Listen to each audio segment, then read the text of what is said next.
Bueno, pues vamos a empezar con la sesión número 11 de Java Avanzada, que es un poquito de introducción al código limpio en Java. ¿Qué es el código limpio? Pues lo hemos comentado en sesiones previas, no hay una convención al respecto, no podemos decir nada al respecto, pero que el código limpio es aquel que cualquier desarrollador puede leer y cambiar fácilmente, aunque esto es subjetivo. Y hay dos maneras de diseñar software, ya lo hemos comentado antes también, lo dijo Juan, que una es hacerlo tan simple que sea obvia su falta de eficiencias y la otra es hacerla tan complejo que no haya deficiencias obvias. Y lo primero es mucho más difícil que lo segundo. En la parte de refactorización hemos visto cómo hemos podido coger un código que aparentemente estaba limpio, pero que al final lo hemos dejado en 2 líneas en lugar de en 10. Es muy sencillito. Y eso también nos lleva a otra cosa, es a hablar de qué es el código incorrecto. Bueno, el código incorrecto es aquel que contiene deficiencias que dan lugar a un mal procesamiento de los datos, perdón. Es un código que tiene deficiencias que dan lugar a un mal procesamiento de los datos. Cuando hablo de procesar los datos, hablo de que no se están produciendo los resultados esperados por fallos. ¿Solamente puede haber estas deficiencias en el procesamiento de datos? Pues por supuesto que no. Hay otro tipo de deficiencias, aparte de estas lógicas, que son las deficiencias de implementación. ¿A qué me refiero con las deficiencias de implementación?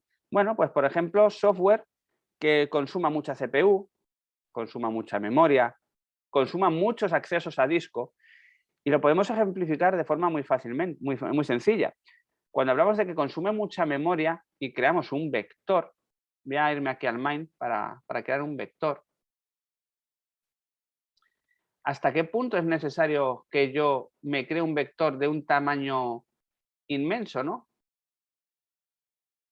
Vector, vector.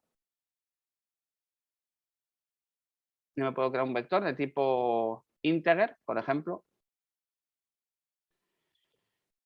¿Y de qué tamaño, no? Bueno, algunos dicen que lo máximo posible. Un vector de 4096 elementos. ¿Yo necesito realmente un valor de 4096 por 32 bits en memoria? Que son, vamos a sacar la calculadora.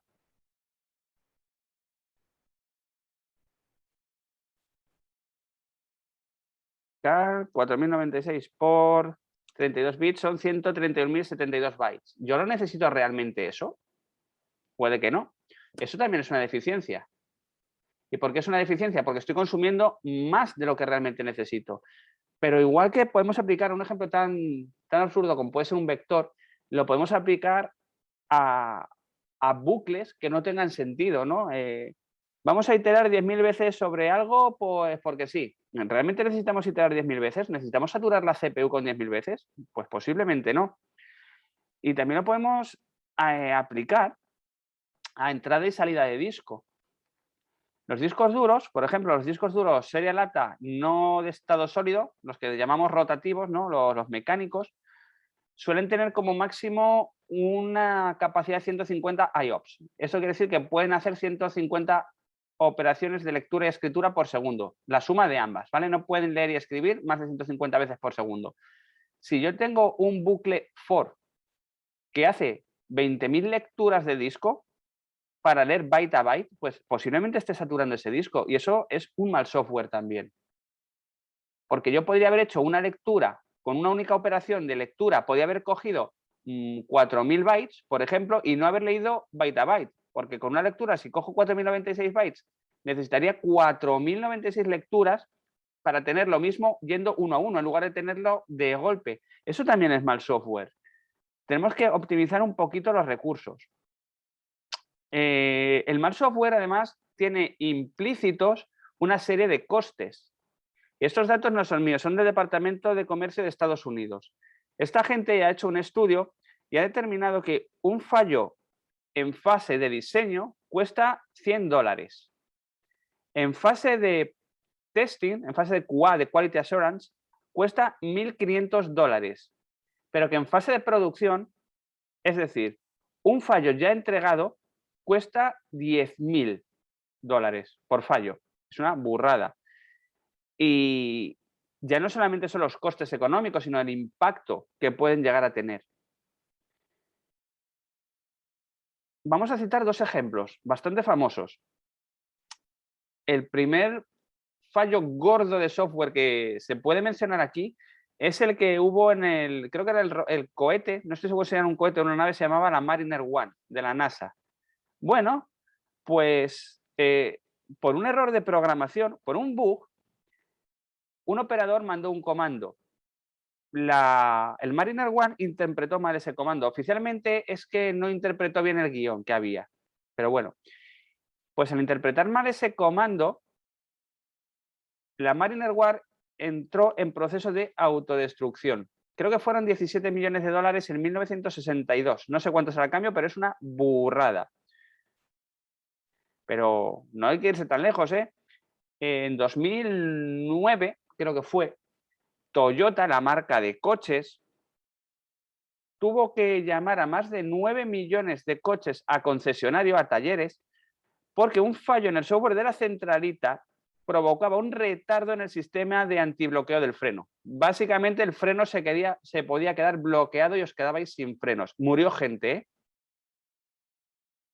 Murió gente por este fallo. Un retardo, básicamente un bucle que consumía demasiada CPU y que provocaba un retardo. Y no estaba escrito en Java, ¿eh? Estaba escrito en otra cosa. Así que los costes no solamente son, bueno, se pueden contabilizar en euros y en dólares, pero los costes también pueden ser vidas humanas. Hay que tener cuidado según el tipo de software que estemos diseñando. Hay otros costes indirectos también en el mal software. Por ejemplo, una mala experiencia de usuario, que no parece que esto vaya a ser un coste de ningún tipo, pues sí, sí que es un coste. ¿Por qué es un coste una mala experiencia de usuario? Pues porque no va a poder utilizar el software correctamente y va a hablar muy mal de nosotros. Al hablar mal de nosotros, ¿qué va a pasar? Pues que los que le hagan caso no van a comprar nuestro software. Posiblemente clientes actuales que quieran una versión de actualización. Pues saben que se van a actualizar, van a tener un software con fallo, pues se van a ir a nuestra competencia. Al vender menos, vamos a incurrir en un coste ya que si es interno, que es el coste de desarrollo. Si vendo menos, genero menos beneficio o menos ingresos. Al generar menos ingresos, los salarios que yo podré ofertar son inferiores a los que ya ofertaba o puedo mantener los que ya estoy ofreciendo despidiendo a gente. Y eso es otro coste. No es un coste directo, es un coste indirecto, pero existir existe. Pero bueno, si tenemos en cuenta estos costes, pues no pasa nada. Sabemos lo que tenemos que hacer, vamos a hacerlo bien y a veces, como parte de nuestro trabajo, entra un poco la mano izquierda y la lógica humana, que consiste en hablar con nuestros superiores y compañeros y advertir de que hay algo que no está lo suficientemente probado, indicándoles los costes que puede haber a posteriori. Pero bueno, no nos asustemos. Ante todo, nosotros vamos a comentar los problemas que hay y tenemos que tener lo que se llama una buena actitud ante los cambios. Y es importante que tengamos una buena actitud ante el cambio. ¿Por qué? Porque la transformación de objetivos, de procesos y de las tecnologías que en nuestra empresa, pues a la larga y no tan largo, va a ser necesario para sobrevivir en el mercado. Es muy sencillo de entender esto. Si yo tengo un software escrito en COBOL y ya nadie utiliza COBOL, pues a la larga voy a tener que cambiar el lenguaje de programación. O otro ejemplo, si yo escribo para un procesador Spark V7 y ya nadie tiene un procesador Spark V7, nadie va a poder ejecutar mi software. Voy a tener que escribirlo para el procesador que se esté utilizando más en el mercado, ¿no? Tendré que utilizar un compilador que soporte otros targets para poder utilizar esto. El software, bueno, tenemos que tener claro que el software se va transformando y nosotros tenemos que irnos adaptando a estos cambios en el desarrollo del software. ¿Y qué es esto de los cambios en el desarrollo del software? Bueno, pues va estrechamente relacionado. Perdonad que estoy compartiendo pantalla y no tendría que estar compartiéndola ahora mismo. ¿Qué es esto de los cambios del software? Bueno, pues esto de los cambios del software son unas etapas, una serie de etapas que nosotros tenemos. ¿En qué consisten estas etapas? Consisten en la evaluación de los procesos y de la estructura. ¿Qué es el proceso del software? ¿Cómo podemos definir nosotros estos procesos? Bueno, son los pasos que nosotros seguimos a la hora de desarrollar. Entre esos pasos está la fase de estudio, la fase de diseño, la fase de implementación, la de pruebas. Y en cada una de esas partes tenemos que iterar un poquito. Igual nuestro testing no es lo suficientemente correcto y tenemos que redefinir los métodos necesarios para que sea más óptimo. Igual tampoco hemos entrado en el ámbito de la refactorización. También tendríamos que plantearnos si es necesario o no refactorizar nuestro código para hacerlo un poquito más eficiente. Además hay otra serie de etapas, que es la sugerencia de las mejoras. Es lo que os comentaba. A nuestros superiores a veces hay que sugerirles ciertas mejoras que son necesarias para nuestro software. Si no lo comentamos, no lo va a comentar otra persona, posiblemente. Y además estas mejoras no siempre vienen por mí mismo, sino que pueden venir por mis usuarios o por mis clientes. Puede ser que mis usuarios y que mis clientes me soliciten algo y que diga, oye, pues esto está muy bien, voy a sugerirlo, ¿verdad? Y una vez que estas mejoras se han propuesto, pues habrá que implementarlas. Habrá que implementarlas y ver de qué forma las vamos a implementar.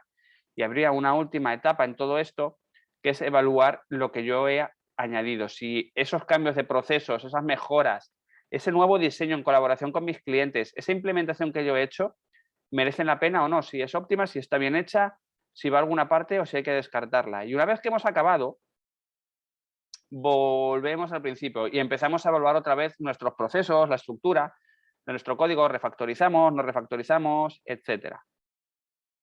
Hay que adaptarse a los cambios. Y bueno, esos cambios no pueden ser cualquiera. Decía el señor Robert C. Martin, también conocido como Uncle Bob, tío Bob, que el código hay que dejarlo mejor de lo que nos lo encontramos. Básicamente esta es la regla del Boy Scout. Los Boy Scouts van a un sitio y tienen como regla que el sitio al que van tienen que dejarlo mejor de como estaba. Bueno, pues en informática en desarrollo también se aplica esta regla. Tenemos que dejar el código mejor de lo que ya estaba cuando nosotros hemos empezado a tocar. Y ojito, aquí quiero hacer una pequeña incisión.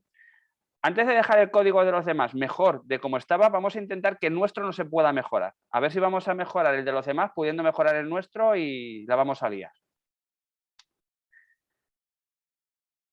¿Y qué es esto de dejar el código mejor que cuando te lo has encontrado? Bueno, pues aquí esto ya entra un poco en juego poco la lógica, ¿vale? Por ejemplo, la de seguir convenciones estándar. Si estáis utilizando el patrón singleton, no lo llaméis patrón instancia única de clase. Ya hay un nombre para eso, no lo vamos a inventar. Hay más. Por ejemplo, la filosofía KISS. Keep it simple stupid, ¿no? Manténlo estúpidamente simple. Tenéis que hacer el software de una forma tan sencilla, tan simple, que parezca hasta estúpido que funcione eso. Y es una de las mejores reglas que hay hoy en día. Hacer software sin complejidad, sin complicarnos la vida, sin hacer 20 clases y lo podemos hacer en 5, siempre y cuando tengan coherencia, siguiendo los principios de Clean Code. Y si nos encontramos ante un problema, en lugar de dejarlo y que lo arregle otro, vamos a buscar cuál es la causa principal de ese problema. No vamos a meter un parche, no vamos a solventar algo que esté por ahí de una forma caótica. Lo vamos a poner y nos olvidamos. No, vamos a buscar la raíz del problema y la vamos a solucionar ahí. Y bueno, si lo aplicamos un poco a código, aplicaríamos reglas de diseño. Por ejemplo, antes me lo habéis comentado en otra sesión, esto es como una especie de polimorfismo, ¿no? Pues sí, se prefiere utilizar el polimorfismo a un montón de if else o a un switch kilométrico. Para eso está el polimorfismo en los lenguajes que lo soportan. Polimorfismo, ya sabéis, que un método de un nombre puede implementarse en varias clases a través de interfaces, por ejemplo, o que podéis sobrecargar métodos, etc.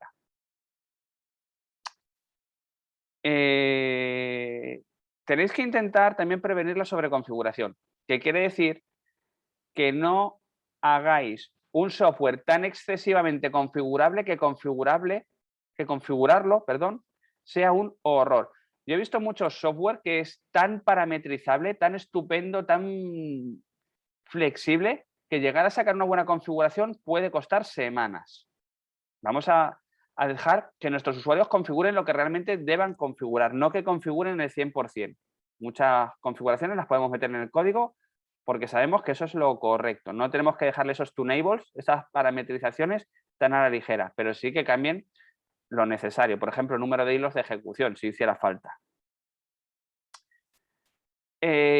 Otra regla de diseño típica es seguir la ley de Demeter. Esta ley de Demeter, que suena así un poco rimbombante, se conoce también como el principio del menor conocimiento. Las clases solo deben conocer sus dependencias directas. Por ejemplo, la clase motor solamente debe conocer su dependencia directa, que puede ser coche, pero no debe conocer su dependencia indirecta, que podría ser persona. ¿Aquí qué hay que hacer? Bueno, pues utilizar una cosita que se llaman patrones. Por ejemplo, el patrón mediador, para comunicarse con las que no sean dependencias directas suyas. Y más reglitas, bueno, ya os digo, esto es hablar por hablar porque cada cual lo hace como buenamente puede, pero hay más patrones que sugiere el tío Bob. Más reglas. Por ejemplo, la regla de la coherencia. Si hacemos algo de una forma, la próxima vez que lo tengamos que hacer en nuestro programa, volvamos a hacerlo de la misma forma. No hagamos lo mismo de 4 formas distintas porque no sería coherente. Por mucho que el código funcione, que sea funcional, que esté probado y demás, vamos a ver, vamos a intentar ceñirnos a un estilo, no vamos a ir cambiándolo cada 2x3. Y ese estilo, además, nos da lugar a que nombremos a las variables y a los métodos de forma coherente, por favor. No llaméis a las variables foo, no la llaméis var. Si la variable almacena un tipo de datos nombre, pues llamarla name. No la llaméis foo o foovar. Vamos a llamarlo bien. Al igual que los métodos. Los métodos, por cierto, intentamos que sean verbos. ¿Vale? Get home o obtener casa. Ir a. Fijar valor. Siempre intentamos que sean métodos. Y a la hora de invocar a los métodos, en lugar de pasarles tipos primitivos, cuando sea posible, que no siempre lo es, en lugar de pasarle strings, ints, etcétera, intentemos pasarle otros objetos. Podemos tener un montón de objetos, un objeto usuario se lo podemos pasar a la clase de usuarios, ¿no? Para trabajar con ello. Como hemos visto antes en otras sesiones, con otros patrones, creábamos un objeto que realmente es el que le pasábamos o el que devolvíamos. No le pasamos strings a saco directamente, sino que invocábamos a un constructor y una vez que teníamos la instancia se la pasábamos a otra. Pasábamos a objetos. ¿Algún consejo más? Es evitar la dependencia lógica. ¿Qué quiero decir con evitar la dependencia lógica? Vamos a intentar que nuestros métodos no dependan del estado interno de la clase. ¿Qué quiere decir esto del estado interno de la clase? Que si tenemos un método freír huevo, ese método no dependa de otro método que se llame beber agua. Básicamente, que un método no dependa de una variable interna de la clase, de un estado, salvo que sea necesario. Patrón iterador, por ejemplo, necesita que tengamos un estado interno para poder iterar, ¿no? La variable contador que utilizábamos antes, pues en ese caso está justificado. Y alguna más, que la de no utilizar condicionales negativos. ¿Qué quiere decir utilizar un condicional negativo? Vamos a intentar que los condicionales sean siempre positivos. En lugar de if not lo que sea, if not variable, vamos a intentar que la variable sea false y su nombre sea coherente con ello. Antes hemos puesto el ejemplo de is Sunday, if not is Sunday. Bueno, pues la variable podríamos haberla llamado is not Sunday y dentro del if poner if is not Sunday, en lugar de if admiración is Sunday, cosas así. Y nada, esto es realmente lo que es el código limpio, sus principales cosas de código limpio que vamos a ver en próximas sesiones con ejemplos reales. La importancia que tiene que nos ajustemos a los cambios, sobre todo que tengamos cuidados a la hora de desarrollar un código incorrecto porque puede tener unos grandes costes y que el código incorrecto no nos beneficia a ninguno. Y bueno, con esto hemos terminado la 11ª sesión, la 11ª sesión. Es cortita, como os he dicho, porque es una especie de introducción a lo que va a venir en posteriores.